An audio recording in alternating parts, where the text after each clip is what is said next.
Peter, explain how you started on researching into your family history. Well, of course, we have a foreign-sounding name, so it was inevitable that we would want to know something about the origins of it. And we had a family joke that we came across with the Spanish Armada, but of course, nobody took that seriously. But as much as I knew about the family, all that I knew was that everyone came from the East End of London.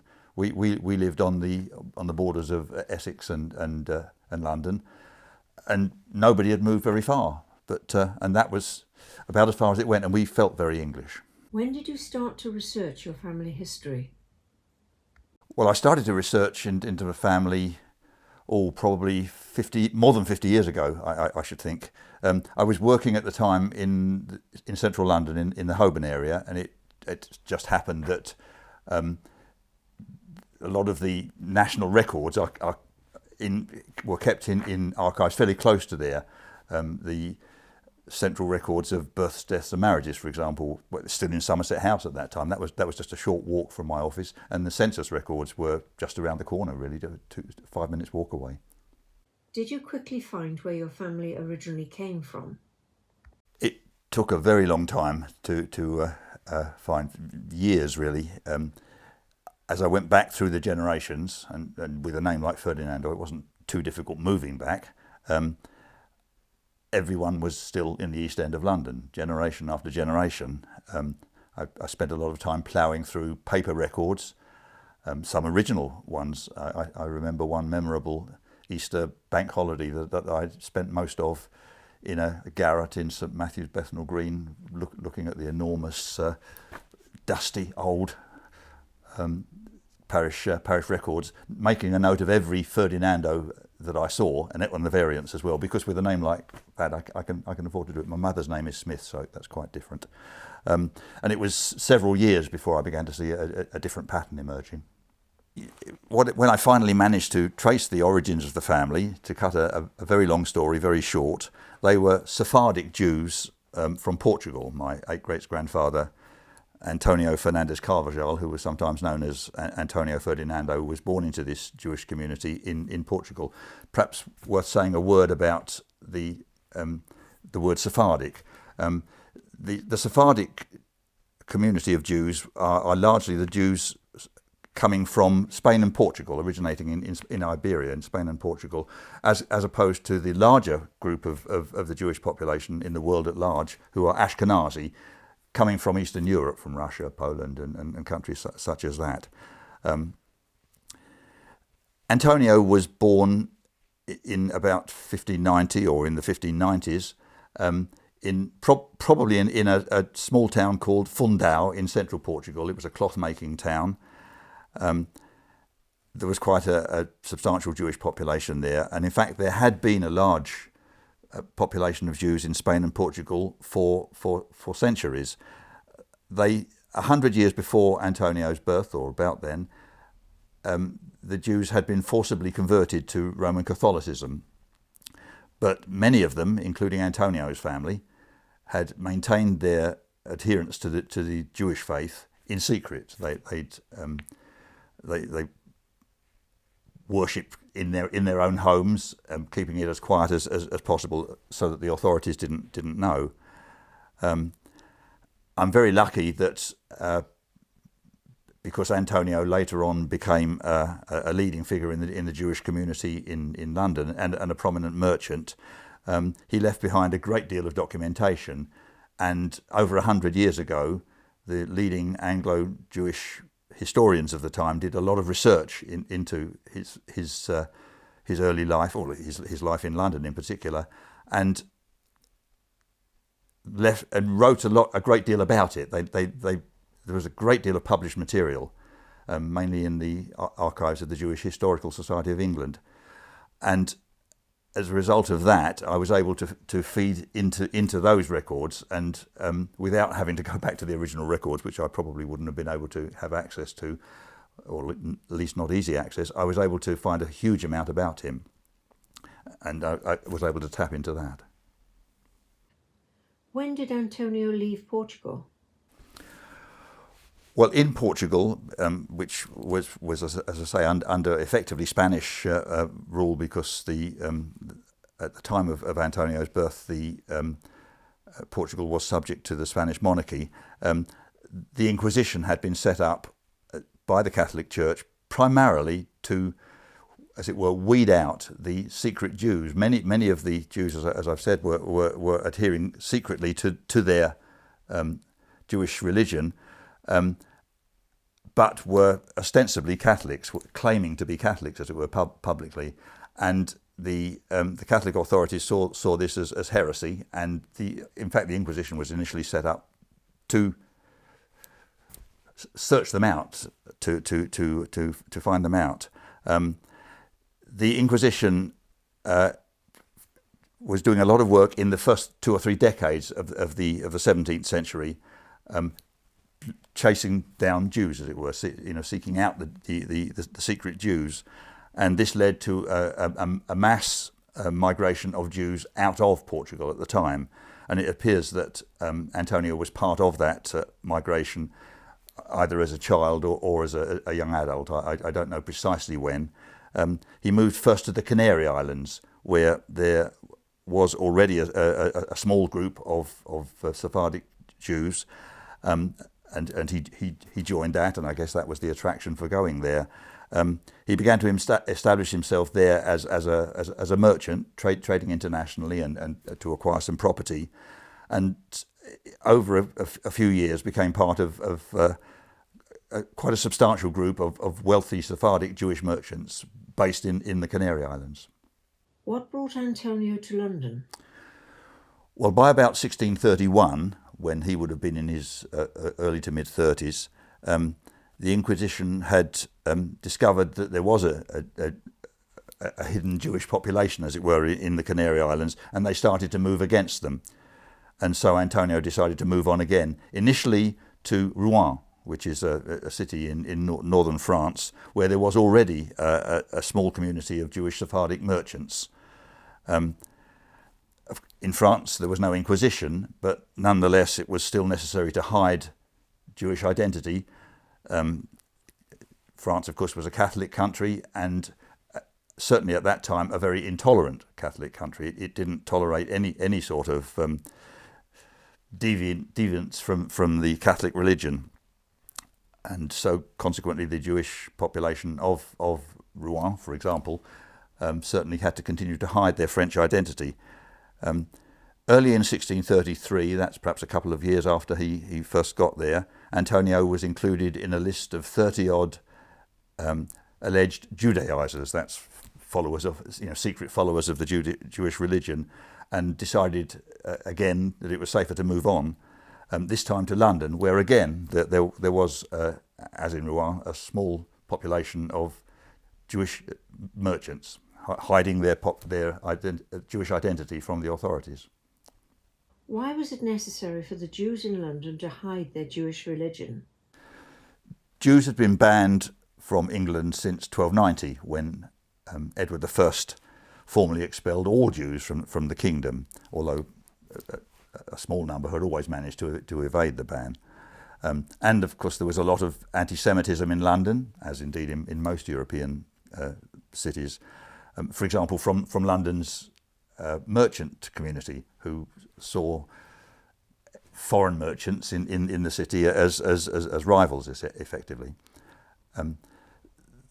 A treaty of 1630 with Spain exempted Spanish and therefore Portuguese merchants from the law against recusancy. Recusancy was refusing to, or failing to, attend the services of the Church of England, the established Protestant Church of England.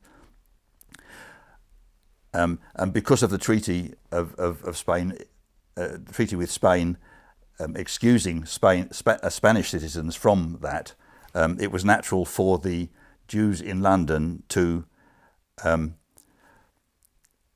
take on the role of, pretend to be Spanish merchants, Spanish Catholic merchants, of course. They'd long done this, of course, in where they'd come from Spain, France, everywhere else.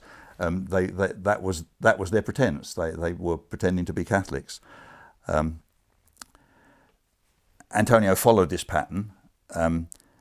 In fact, the records show that he actually attended public Catholic mass at various embassies in London, the homes of ambassadors in London from Spain, France, Venice, various other European countries that were Catholic, while of course continuing to observe his Jewish identity in private, in his own home. Life was pretty good for Antonio in London at the time, on the whole, I think, apart from the need to maintain the secrecy, if you like, of his Jewish identity. His trading activities certainly expanded enormously. He was trading all around the world, all around the known world, in a huge range of different goods, including gold and silver bullion. And he, over the years, became very wealthy. Probably in the late 1630s, he married Maria Rodrigues Nunez, who was from another Portuguese Sephardic merchant family. They had 2 sons, probably in the 1640s.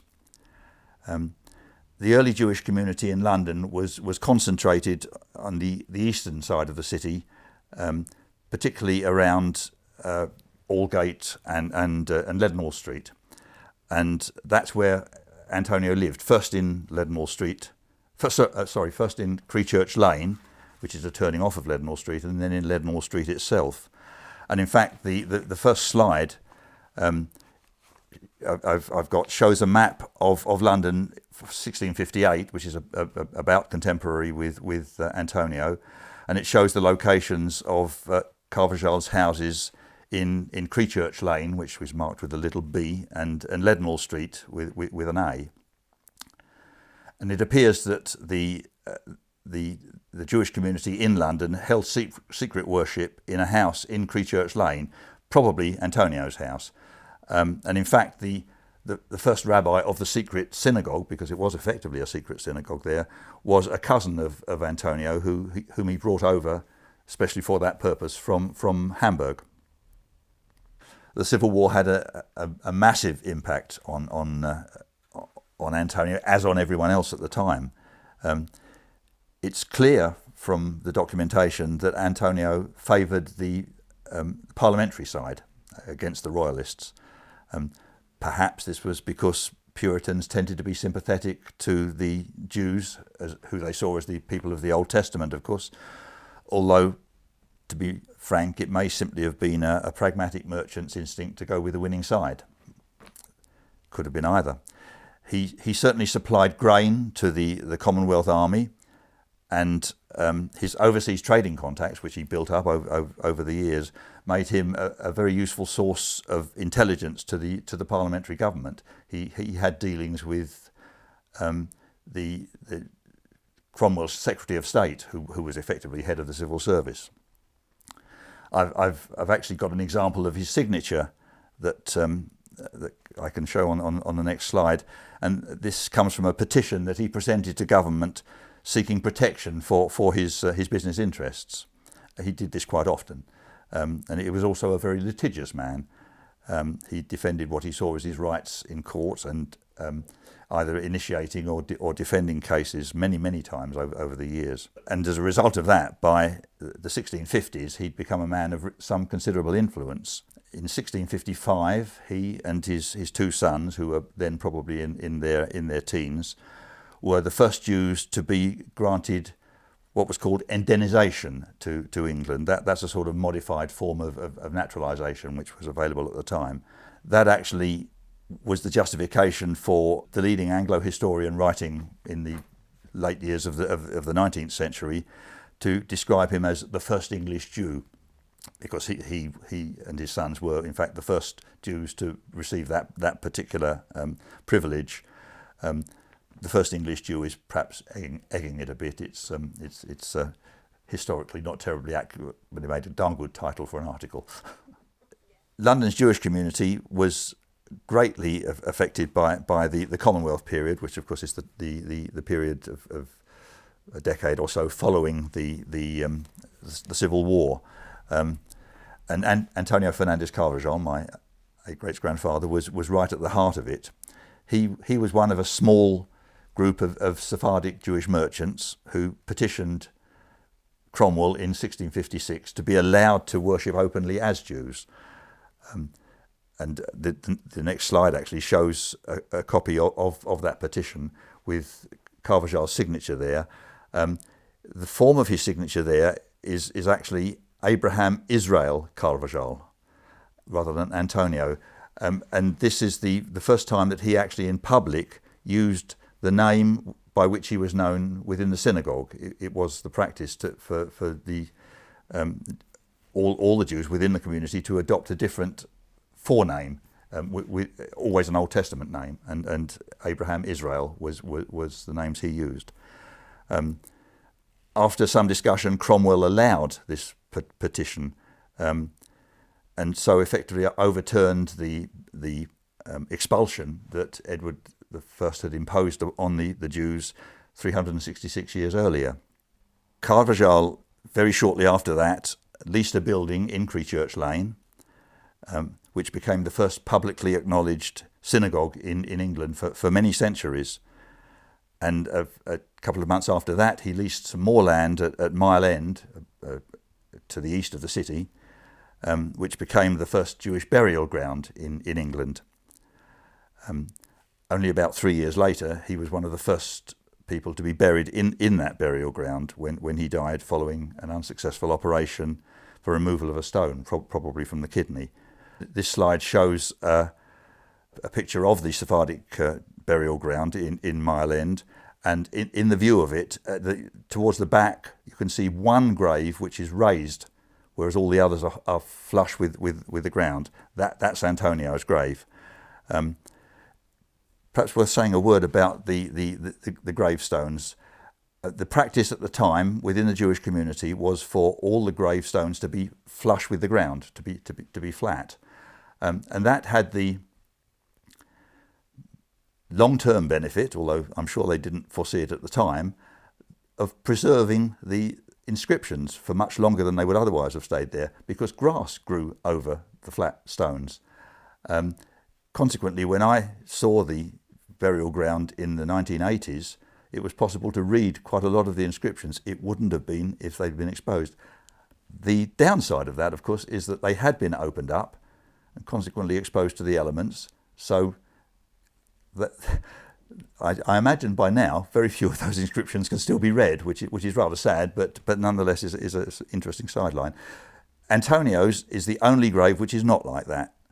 And that's because in the 1920s, the Jewish community actually effectively rebuilt his grave as a mark of respect for effectively the founder of the community, with a fresh stone on the top. And so his is the only one of that type in the entire graveyard. I even know who operated on Antonio for removal of the stones, and that's an extraordinary bonus. And the reason I know is that in December 1659, Samuel Pepys, the famous diarist, wrote in a letter to a patron that he had attended the Jewish synagogue in Church Lane for observation's sake, a very Pepysian sort of phrase. And I quote from his letter, he witnessed many lamentations made by Portugal Jews for ye death of Ferdinando, ye merchant, who was lately cut by the same hand with myself of his stone. Pepys, in fact, had been successfully operated on 15 months earlier by Thomas Hollier, who was the leading lithotomist, remover of stones in London at the time. Pepys survived the experience, Antonio didn't. After Antonio died, Maria, his wife, who was about 20 years younger than him, or at least 20 years younger than him, outlived him by over 40 years. She died in 1701. She was buried alongside him in the graveyard. In the meantime, of course, she'd lived to see the restoration of the monarchy only a year or so after Antonio died. She lived through the plague of 1665, although other members of the Jewish community were affected by that. In fact, the rabbi of the synagogue, who was a cousin of Antonio's and who he brought over from Hamburg and continued as rabbi even when the synagogue became publicly acknowledged, he died. He was one of the Jewish community who died in the plague of 1665, and she also lived through the Great Fire, which, fortuitously, from her point of view, didn't quite reach the part of the city where she and the rest of the Jewish community were generally living. She took a prominent role, most unusually for a woman at the time, in successfully petitioning Charles II for the Jews to be allowed to continue to worship openly as Jews in London. Both their sons were also buried at Mile End, quite close to their parents' graves. But after that, the link to the Jewish communities increasingly became less. Within a generation, life events like burials and marriages were taking place in Christian churches of England, around the eastern fringes of the city, and the children of the families were being baptized into those churches. And unlike during the lives of Antonio's immediate family, his wife and his two sons, there were no longer any mentions of the family in the records of the Church Lane Synagogue, or of its successor, the Bevis Marks Synagogue, which actually still exists to this day. They've recently had a lot of restoration work done there. So they disappeared from the synagogue record as a family. For the next couple of generations, after Antonio's immediate family, the next two generations were in fact blacksmiths. They were working in the area of London, close to St Paul's and the Old Bailey. And in fact, for two generations, they were members of the Honourable Company of Blacksmiths. That was one of the great livery companies of the city. A more significant change happened in the next generation when Aaron Ferdinando, that's Antonio's great-grandson, who was born in 1720, moved a short distance further east to Shoreditch, in what's now known as the East End, and joined what was at that time an expanding community of handloom silk weavers. He was the first of 5 consecutive generations of Ferdinando's to work in that industry. Aaron, Isaac, George, another George, and George John. And between the 1740s and the 1860s, they were living in rented weavers' cottages throughout the Bethnal Green area of the East End, working on hand looms, generally in the upper rooms of these cottages, producing elaborate silks, which were used by the finest in the land. But the weavers themselves were generally working in very poor working conditions. They had very large families. Those 5 generations of Ferdinando's were generally very large, 8 or 9 often, with usually several dying young, working in very poor, unhealthy working conditions. And in fact, the silk weaving industry was in decline for most of the 19th century. The second George Ferdinando, that's my great-great-grandfather, who lived from 1811 to 1868, was in fact active for about 15 years on a committee to try to improve the lot of the silk weavers, to improve their working conditions. But it was a losing battle. And in fact, by the 1860s, the handloom weaving of silk really couldn't compete with foreign imports, and also with the mechanised looms that were being developed mainly in the north of England. And in fact, by that time, the industry was in steep decline. George II, as I like to think of him, was still a silk weaver in 1866, but 2 years later, when he died, he was a labourer in the docks. His son, George John, my great-grandfather, who lived from 1840 to 1896, was a silk weaver at least up to the age of 21 in 1861, but 3 years later he'd left the industry, or I suppose more accurately the industry had left him, and after a few years labouring he was a foreman in a tea warehouse, probably in the docks, which by this time was probably the main employer in the East End of London. The family fortunes had declined very much indeed during that time, but alas, they hadn't yet reached their lowest ebb. George John's first wife died of lung disease shortly after her only child had died of what was described as congenital weakness. George John quickly remarried, and his new wife had 2 children, the second of whom was Herbert Stephen, my grandfather. He was born in 1868, which was about 5 or 6 years after his father had left the silk weaving trade. Herbert's mother died only 3 months after he was born, and his father quickly remarried for a 3rd time, and he had 9 more children, making a total of 12, of whom 4 died in infancy. Herbert Stephen, in fact, followed his elder brother into the boot-making trade, working at home always.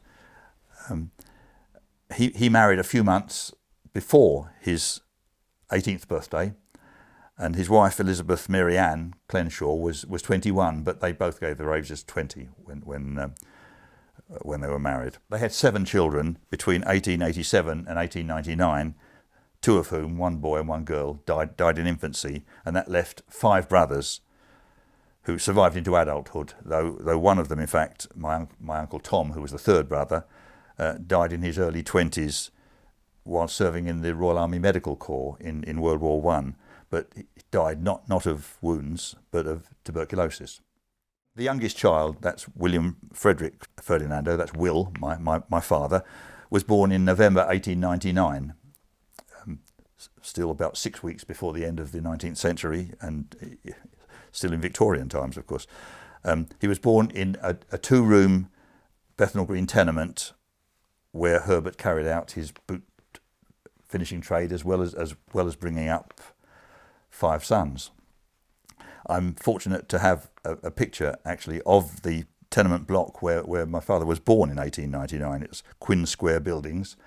The picture was taken in the 1930s, and there was at the time a fairly notorious rent strike by the residents objecting to rent increases. Life was pretty desperate for the Ferdinando family at that time, but it got much worse when Herbert Stephen's wife, Elizabeth, died of TB, tuberculosis again, in January 1903. She was aged only 36, when my father, Will, was only just over 3 years old. And as a further blow, Herbert also had tuberculosis. This, of course, was a major scourge of the East End, indeed of the whole of London, the whole of Europe, and not just the poor of Europe either, of course, at the time. For much of the next decade or so, he was in and out of the Bethnal Green infirmary with TB. The infirmary was administered by the Bethnal Green Poor Law Guardians. So entry was via the workhouse, and on the various entries to the infirmary via the workhouse, 2 or 3 of his youngest sons were invariably with him, including Will, my father. In fact, from the age of 6, for the next 6.5 years, Will's only permanent home was a huge institution called Leytonstone School's Children's Home, and I've got a slide here which shows a picture of that. It was also known as the Bethnal Green School for the Juvenile Poor. It was built by the Bethnal Green Board of Guardians to house around 600 children whose home circumstances were such that they were financially a burden on the parish. That slide probably gives an impression that it was a grand institution. It was in fact based on an old country house, that's the that's what you see in the picture. That was retained as effectively an administration block. But the next slide probably gives a fairer impression of the scale of the institution. These are what are known as the Leytonstone School's boys' cottages. And it's still only a very small part of the total institution, which, as I say, housed 600 children in total. Well, for the first couple of years, all his education would have been in the home itself, hence the name Leytonstone Schools. And I've not been able to find any details of what it was like, how that education was carried out within the schools. But from the age of 8, the policy was for the children to be sent out to local schools in the area, public elementary schools in the vicinity. And here I've been a bit luckier in terms of finding information. The headmaster of Harrow Green School, which was in Leyton, a short walk from the children's home, where Will was sent, seems to have been an extraordinary man. His name was Dr. Alfred Wire, and he was head of the school for, I think, 37 years in total. He died in harness at the age of 74, a year or so after Will left the school. And he happened to be a keen pioneering photographer, as well as a great record keeper. He took lots of photos of pupils at the school, and by lucky chance, my father appears in one of the photographs. So the next slide actually shows the Harrow Green School football team.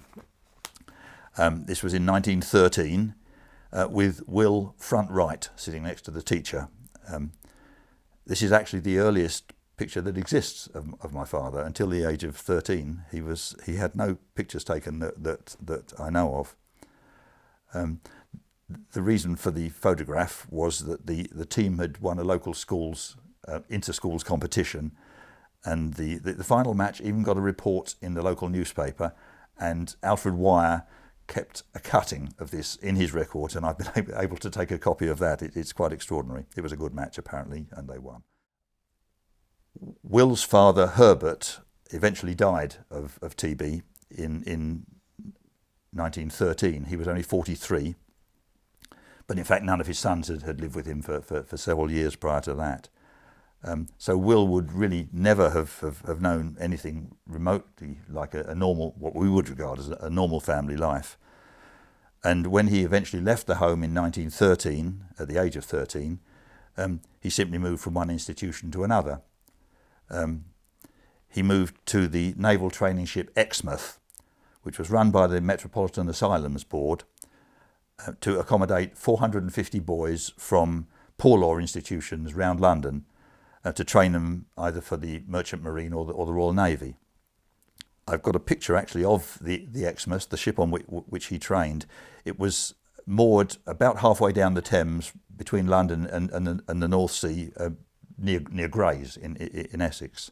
He served on the Exmouth for about 15 months, until October 1914, still 10 days short of his 15th birthday, so he was only 14, and then on that day he signed up for his first voyage as a merchant seaman.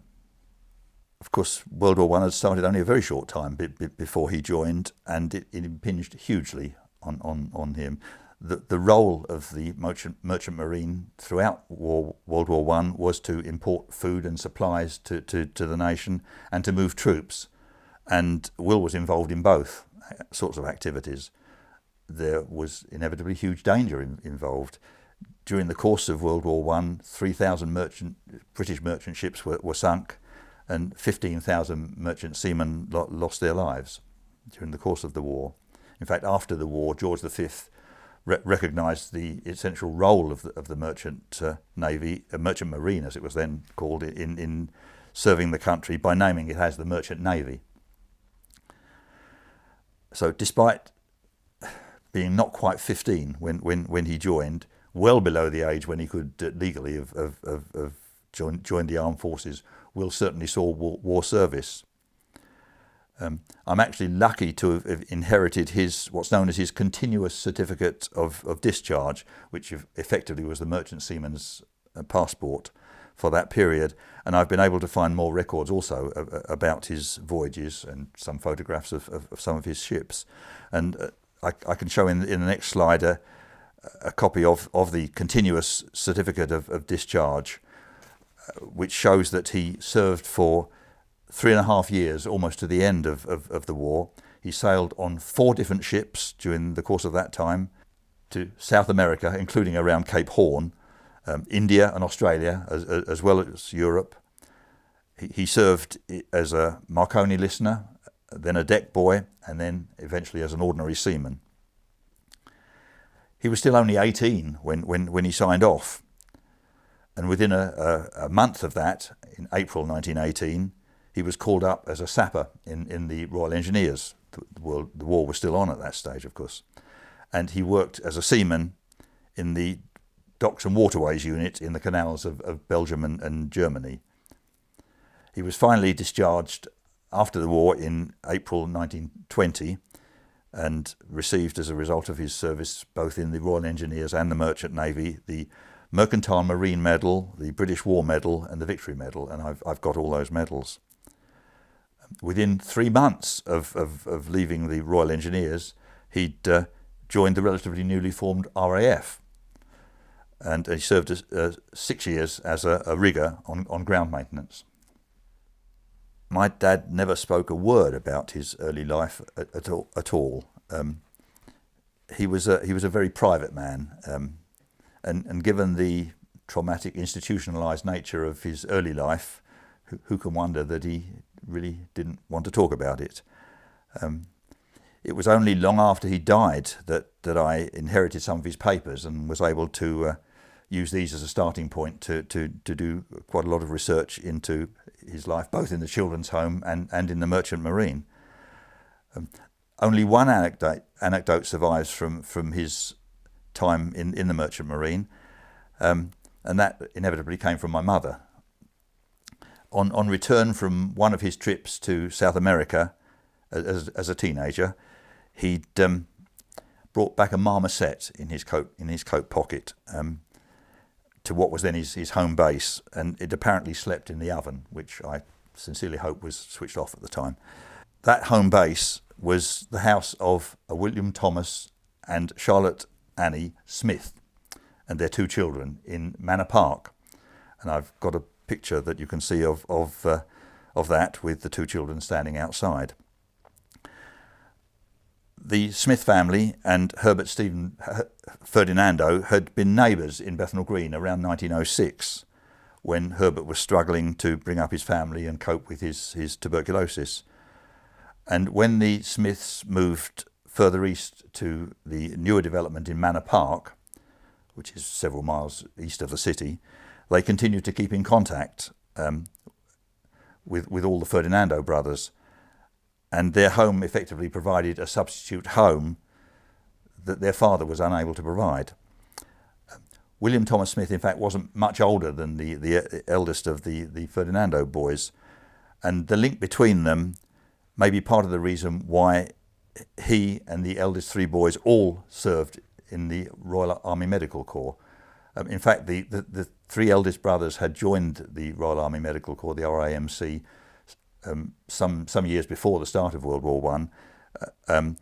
William Thomas signed up and also joined the RAMC at the start of the war, and they served there throughout World War I. For the 2 youngest Ferdinando boys, Will and his next elder brother Harry, the Smith family home appears effectively to have become their own family home base.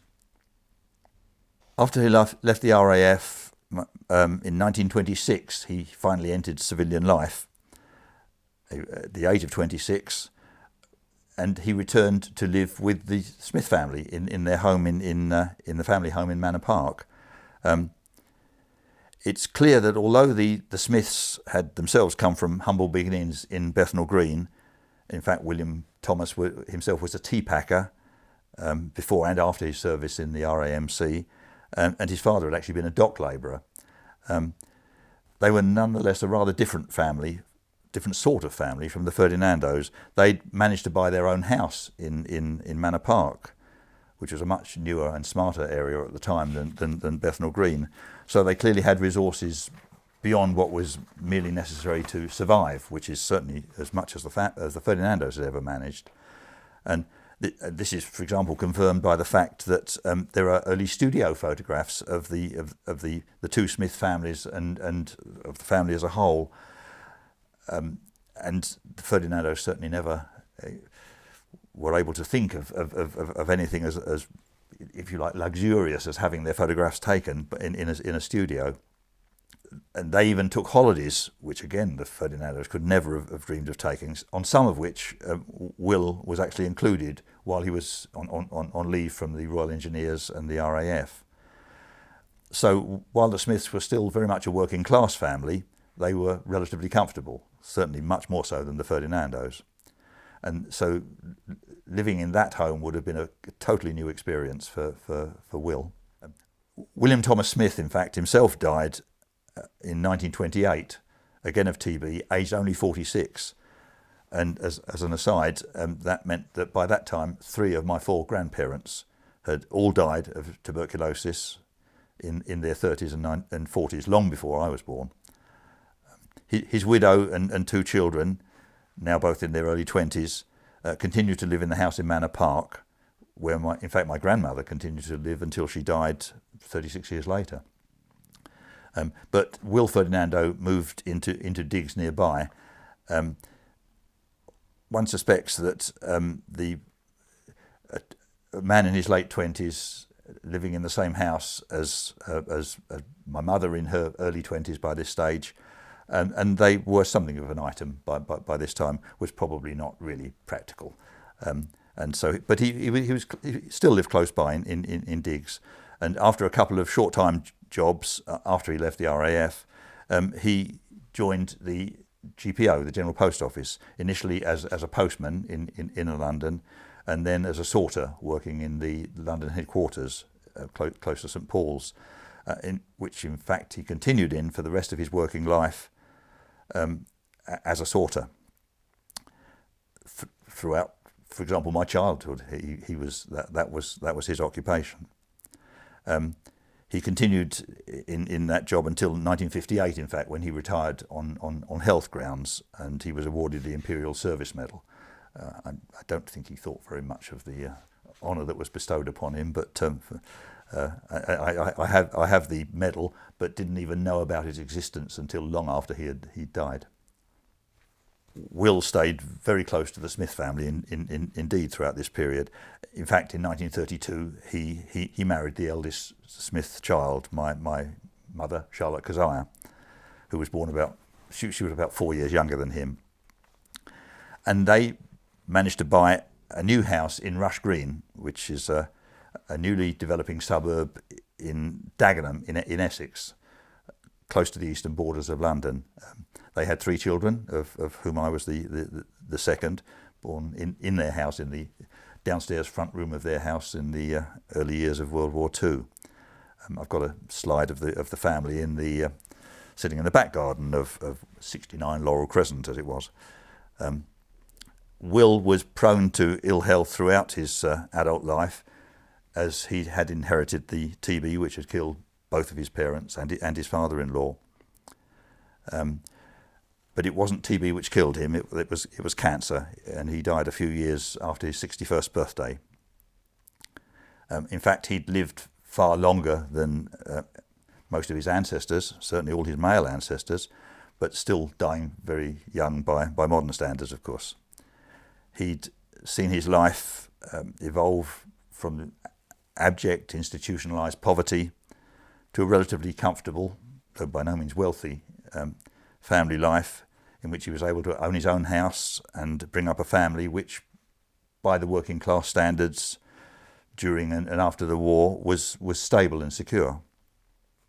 He saw me go to university as the first family member to do so, but sadly didn't live to see me graduate.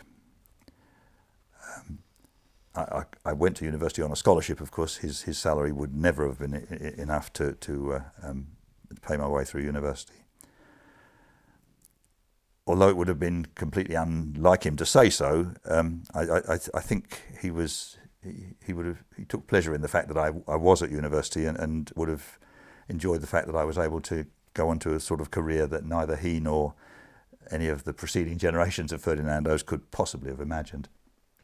So over the years, I've been able to uncover quite a varied family story, as it were.